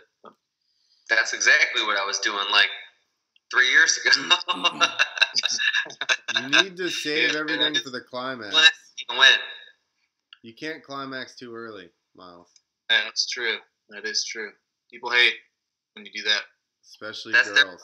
Because you know what? I had a good time. I had a blast. I like Renner used to always tell me the joke. He's like, yeah, whenever that happens, I just look at her and tell her, I win. Exactly. Problem is, and I agree with that, but it doesn't get you any callbacks. Yeah, they don't. Yeah. They definitely don't like that. What's your advice, Nick? You've probably just been with your wife since you were like 12. Go ahead, give us your. I haven't. I look 12. I tricked her. Did you say I look pretty old? No, I said you don't look very old. Like what? Oh, thanks. Just give her beautiful babies, and then she's like, all right. Hey, how are we an hour and 20 minutes and you haven't asked Myles how old he is? I was going to off the bat, and then I'm like, that's too cliche. It's respectful, Back in the day when I was younger, I didn't care, telling anyone how old I was. Now it's like I'm getting older. Let's hear it, you old I'm weirdo. debating. I feel like you two may be close. 32. Oh, shit. I'm 33. I'm older than Myles. There you go. He's got facial hair. That's what it is. Someone on this podcast. Yeah. We're a bunch of old fucks. Yeah. Yeah. Well, he is a veteran, obviously, but see, I told you I was 5 years behind 5 years ago. Yo, I told you he said he started riding when he was still in high school doing shows and shit. Yeah. Well, yeah, he's like between junior and senior year, right? Yep. Yeah. So was Derek was like 17 when we started. Yeah. Yeah, I think he was. He's about my age, like 33, maybe 32. Derek. I bet he's a little bit older because you said what year did you start? We started in like 2000 maybe. I think he was 16 or 17. So is that about same? Then I was 2003. I was 18. So 2002 is kind of when I did my first one. I was 17. Yeah, so he's probably 2-3 years older than you. Yeah. Yep, those guys are funny, man. I remember doing Burnett's tour too, and it was 7. Like I went out with them. They're like, "Yeah, come on out." I never liked to go out with them because I definitely didn't drink at the time, and then plus I couldn't even get in anywhere. Not even to 18 and up. So it's like funny because we went out one night, and I remember like downtown Cleveland. I'm 17 years old, like a little scrawny white kid out in the middle of nowhere, and waiting in line. And I'm like, we got to show IDs. I'm like, telling all the guys, I'm like, I don't think I'm gonna be able to get in. They're like, no, we're good. We got you. Come on, let's go. And, all right. So we get up to the door, and I'm the last one in our group, and everyone goes through, and they just take off once they get inside. And I show the bouncer my ID. He's all, bro, you can't come in here. You're only 17. I'm like, all right. And I'm all, hey guys, and they're all, they're gone. But then I'm sitting on the curb. This is before Uber or anything like that. I'm trying to find a cab, go back to where we were staying. I'm out in the middle of nowhere. I just got thrown to the fishes right away. So kind of had to learn quick on street smarts.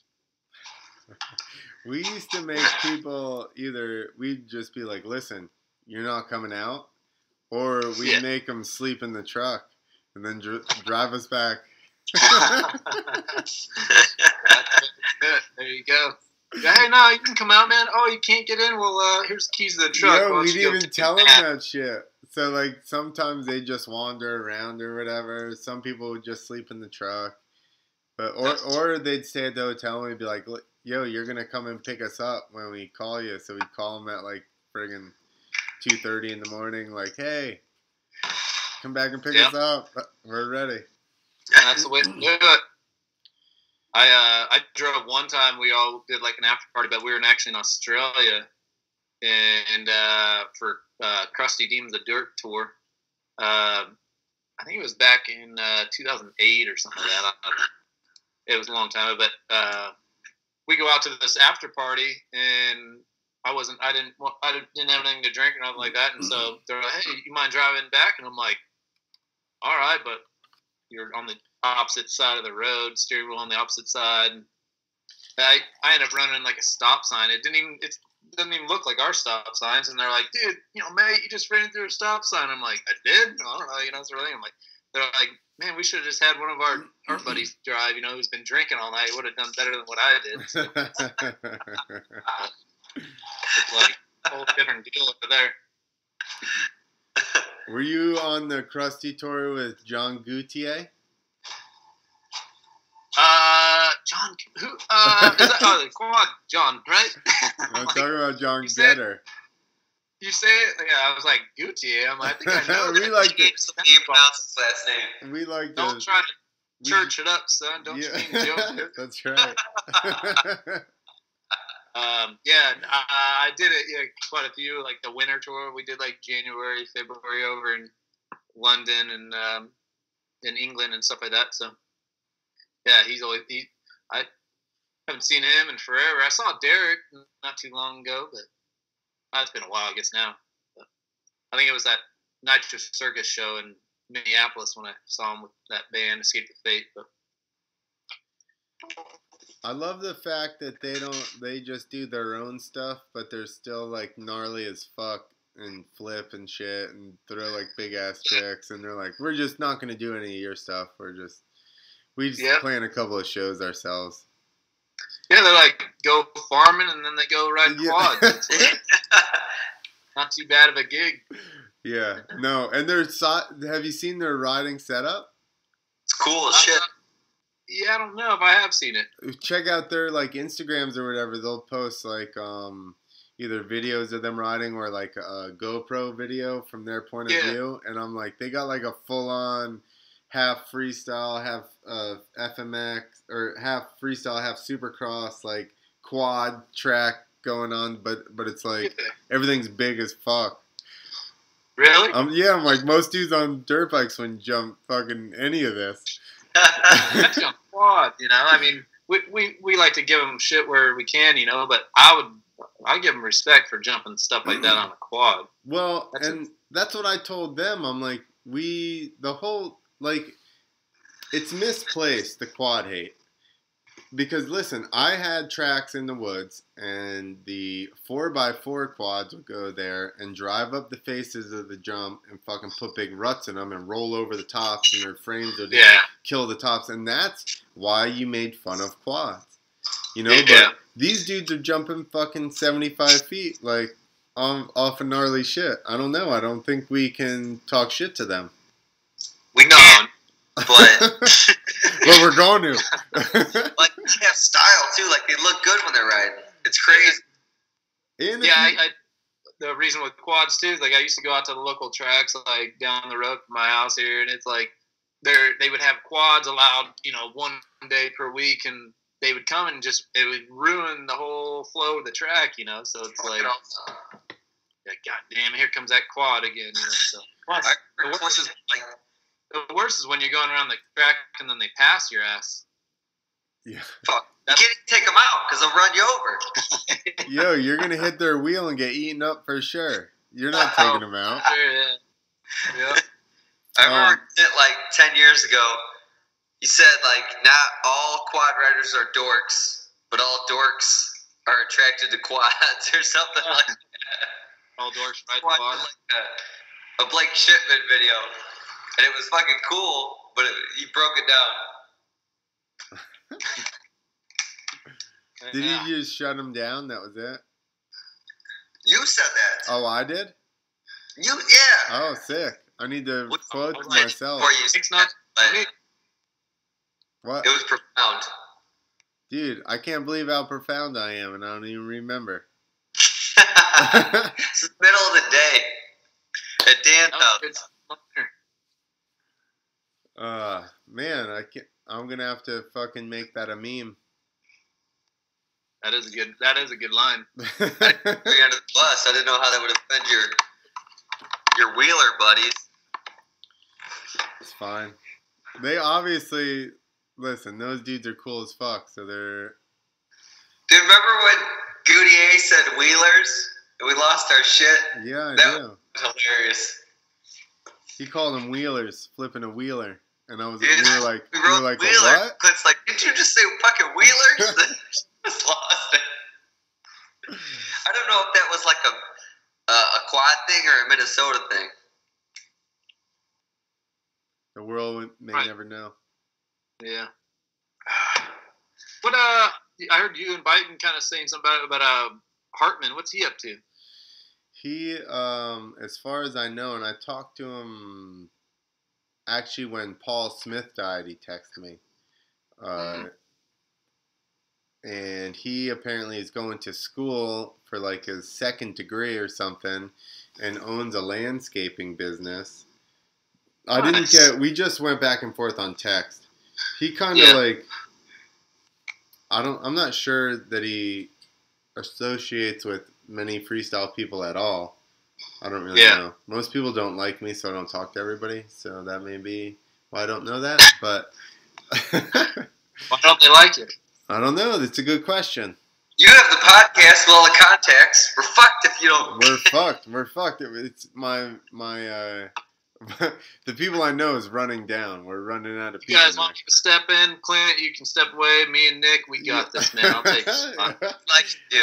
Yeah, Myles will be able to eclipse me for sure. He knows way more, way more cool people.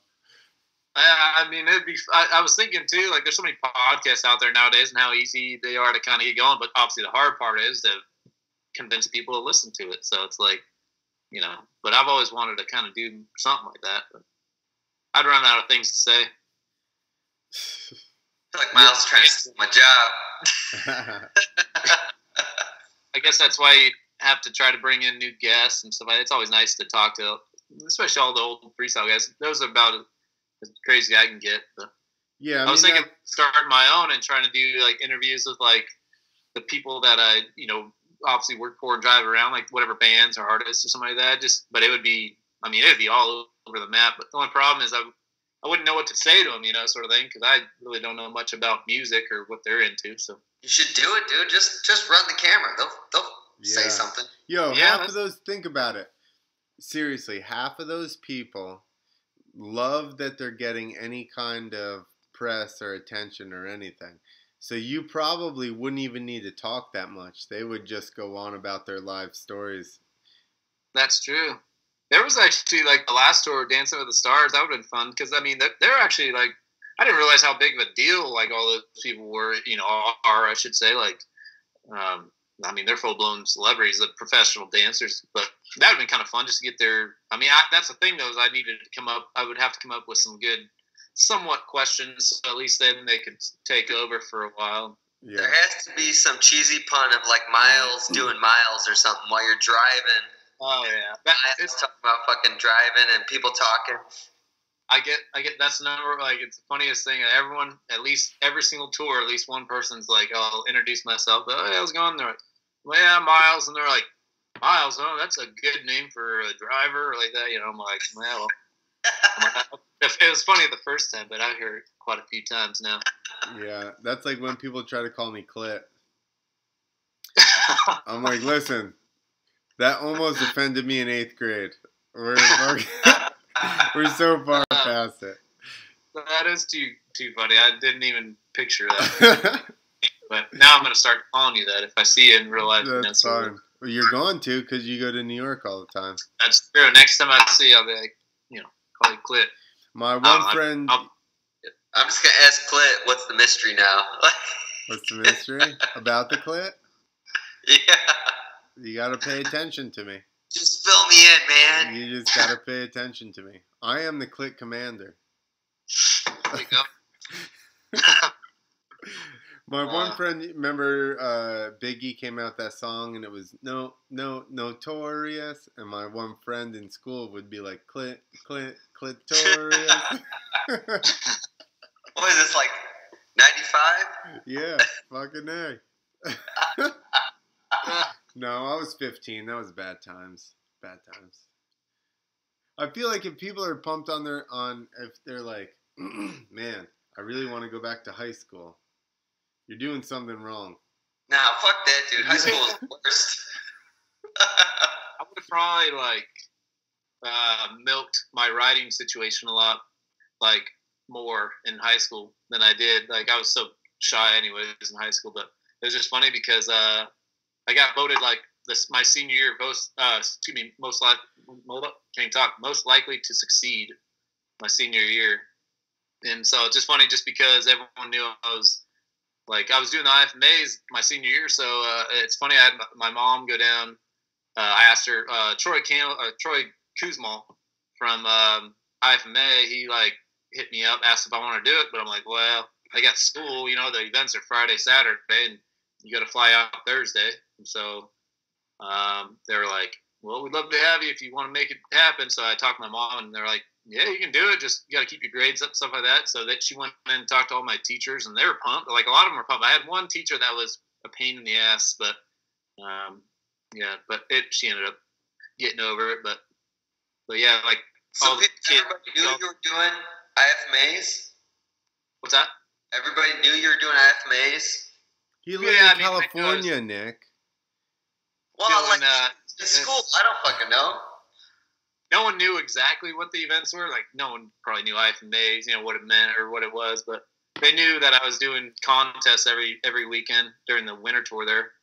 And they'd always, my teacher would be pumped when I get back. And then, like I said, I could have probably milked it for a little bit more than with the ladies and stuff back in the day. I was focused on dirt bikes. Just mild-mannered. I guess. I don't know. I try, but I don't know. Back in the day, that's all I cared about was dirt bikes. Shoot, that's all I could ever think about. So I really wasn't into going out doing anything else. I was just doing the riding thing. So I'd get done from school, with school. I'd come home, load up my bike, and go ride over with Chuck and Doug. We'd always do the afternoon sessions. So. Can I hire you as a mentor for my kid when he gets into high school? I can tell him what you should do whenever you're in that situation. I'm not gonna tell him what I do now. I'm not a very good mentor now, but you live in the past when he's 16 and be like, that woman's the devil. You stay away. Exactly. Do as I say, not as I do. That's funny because Nick's never invited me to mentor his kid. Wow. Yeah, I know. Clint's drinking tequila. Cool stories from Clint. I don't know anything. Here's what I've realized is that if you're not married, your married friends' wives think that you're a horrible person no matter what you do. It doesn't matter. Your married friends' wives. I think you're the worst person. Dislike you. Must be something wrong with us, I guess. Doug was getting screenshots of text this weekend. She doesn't hate you. That's good. She's got friends who hate you way more than you. She what? So she's got friends she dislikes way more than you, but you're not close enough. Yeah. Tonight she's not happy. Tomorrow's first day of school for the kids, so she's like, "You got a podcast?" I'm like, "Yeah, I got a podcast." Hey, it's 2 hours. Come on. These kids are with me all day. A week. How long 2 are your hours podcasts? a week. Huh? 6 to 7 hours. Oh, perfect. I have to go get a Get some Red Bulls? Yeah. Nah, the Coors Light. I can't drink Red Bull. That stuff will give me a heart attack. Myles will be wasted an hour 7. What, so, yeah, you're what? 2 hours for me, Nick, and then you're 3, obviously, Clint. Yeah. Yeah, no, we're not. It's usually 1.5 to 2 hours. We're right in that window. So you guys Got a big Tuesday nights planned every Tuesday, huh? Every Tuesday I have to drink. Unless the Mondays get out of control, then it's shut down. Yeah, unless it's like Labor Day weekend, we may have a hard time convincing Nick to drink again. But then he was like, it was 4th of July was on Tuesday. He's like, my liver needs a break, and then he sends me Snapchat of him drinking fucking wine. And I'm like, yeah. Wine isn't as harsh as other. I don't know. Listen, you can have cow hoof wine on the show here. It's fine. No, I'll start Did talking. you see my cow hoof bottle, Miles? I saw it. You didn't see my cow hoof bottle? Cow hoops or Cow hoofs. Cow hoops? Cow foot. Just say cow foot. I don't know what he's talking about. He had this fucking Mexican cow foot bottle. But I was going to drink wine that day, and I didn't. I'm like, nah, I don't feel like wine. And then Clint should have. He's You're not even in school. Oh, yeah, you got to go that way. Sorry, it's like parted on that. What is that? Is there actual, like... It's a cow hoof. It's a cow hoof bottle. Is there, like, liquid in there? Well, yeah, there's wine. It's from that last show. It was red, so I wanted to just pretend it was blood, but... I was gonna say, like, I wouldn't want to buy, like, if I saw that, like, sitting on a liquor shelf or something, it's like, I probably would wonder what's in it. Well, yeah, so I just bought the bottle in Ecuador. Oh, nice. At some, like, temple thing we were walking around, and then I just brought it back and filled it up. That's actually I washed it out for, like, 5 minutes before I put anything in there. Yeah. Good faith in his fucking digestive tract. Oh, this has. Oh, did we lose him? We lost him. I saw him almost go, and then he's like. He was like, Blummer. I'm locking up.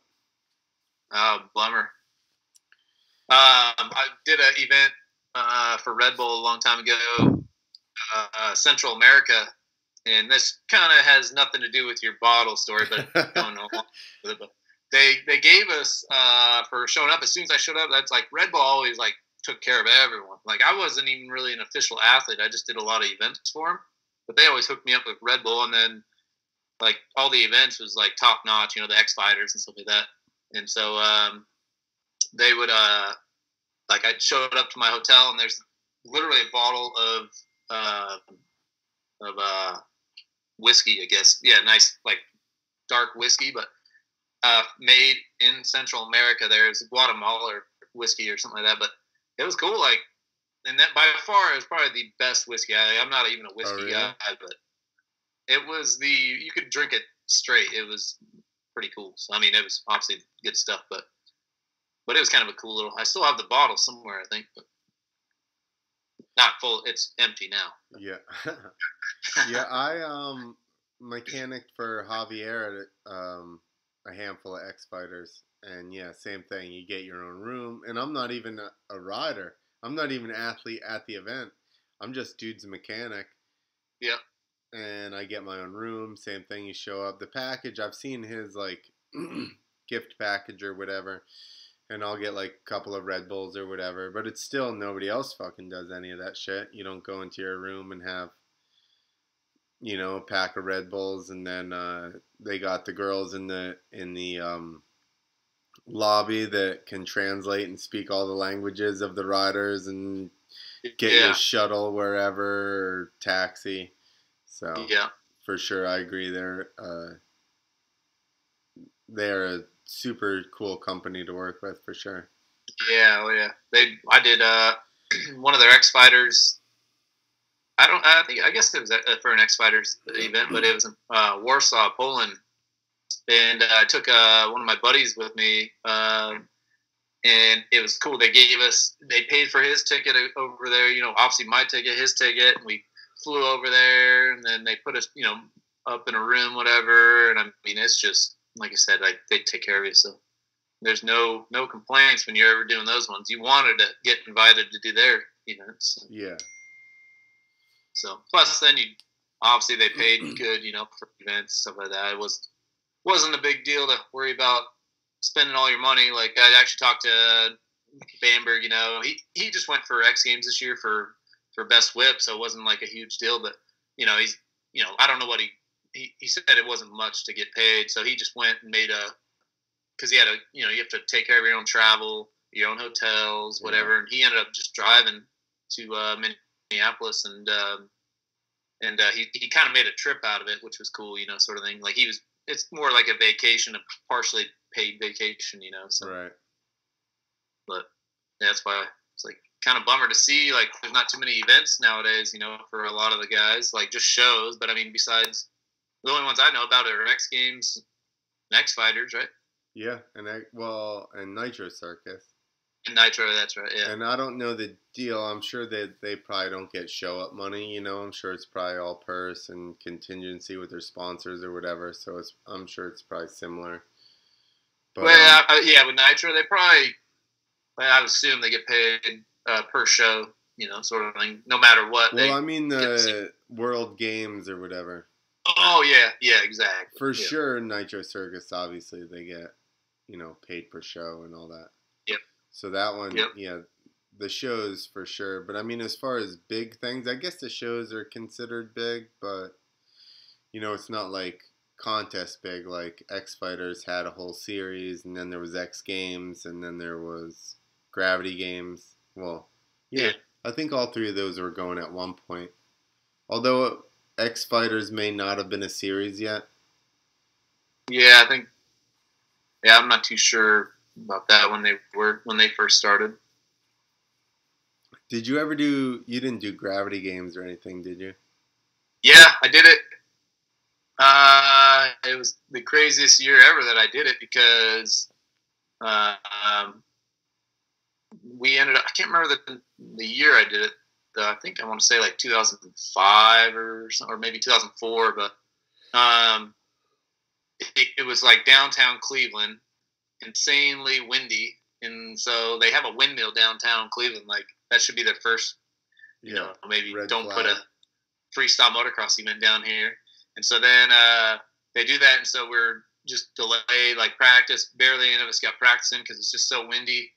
And the people, all the fans are there already, and supposed to start at like maybe 8 o'clock, 6 o'clock or something like that. I think maybe 6 or 8, somewhere around there, usual time for when we start. And we just like delayed it. We didn't start till like 10 o'clock at night. Finally, I can't even believe it was like on a Sunday, so it's like we kind of had to get this one in. And the event ended at like 2 in the morning.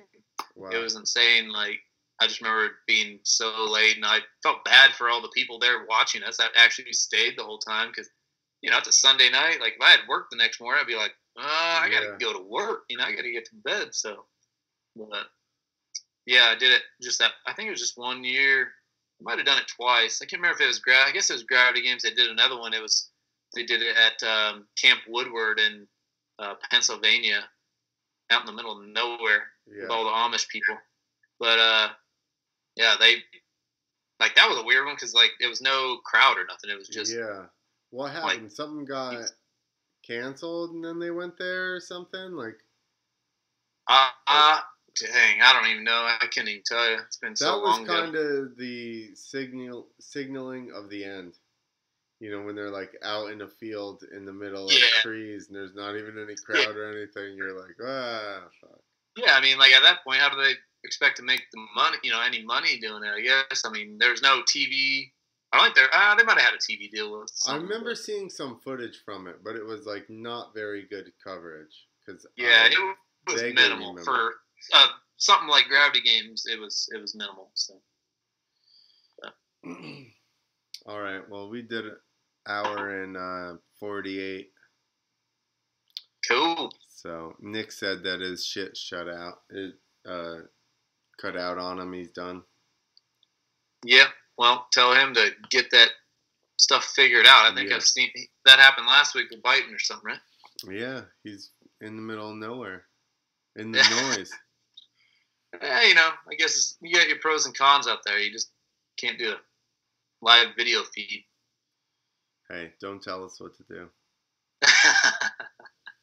I won't. And thanks for having me on. I appreciate it, man. And definitely, if I hit up close to New Jersey or New York area, I'll hit you up. Yeah, for sure. And thanks for coming on. It's been a good talk. We'll definitely run into each other, have you on again. Maybe next time we'll actually, have you been paying attention to all the racing, supercross and motocross and all that? Yeah, definitely supercross and then motocross. I haven't. I mean, I definitely check out the info after the race, you know, and I haven't been able to watch too many of them this year, but I always check them out. At least the highlights and stuff like that, results. Well, there you go. So we'll chit chat about some of that shit in the future. But Cool. thank you, sir. Well, thank you. And good luck driving your Stormtrooper. Thank you. Appreciate it. All right, we're signing off. All right. I see you.